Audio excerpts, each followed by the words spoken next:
கண்டுபிடிக்கிற வேலையெல்லாம் கொடுக்குறாங்களே. இது தக்காளி தொக்கு, ஏன்னா இதுல பூண்டு இருக்கு.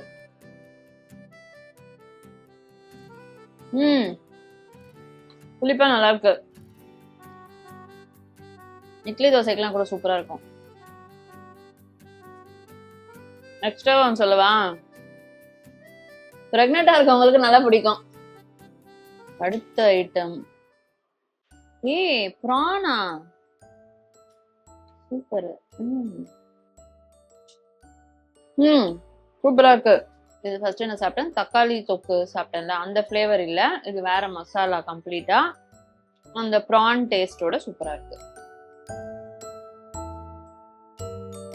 காரமா இல்லாம மீடியமா நல்லா இருக்கு. காரமா இல்லாம மீடியமா நல்லா இருக்கு. ஆக மொத்தத்துல குழந்தைங்களுக்கு தைரியமா ஊட்டுற மாதிரி இருக்கு.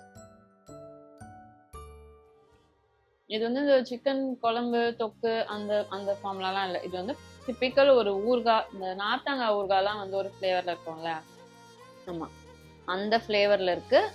இந்த ஸ்டோர் பிராட் ஊறுகாய்லாம் வந்து கொஞ்சம் எண்ணெயா இருக்கும். கொஞ்ச நாள் வீட்டுல வச்சிருந்தோம்னா அந்த ஒரு மாதிரி எண்ணெய் கசடுது வந்துடும்ல, அந்த மாதிரி எண்ணெய் ஃப்ளேவர் இல்லை, நல்லா இருக்கு. ஆனா இது மாதிரிலாம் வாங்கினோம்னா ஊறுகாய் மாதிரி ரொம்ப நாளா வீட்டுல வச்சுக்க மாட்டோம்ல, டக்குன்னு நம்ம ஒரு வாரத்துல காலி பண்ணிடுவோம். ஸோ வறுத்து தான் ட்ரை பண்ணலாம்.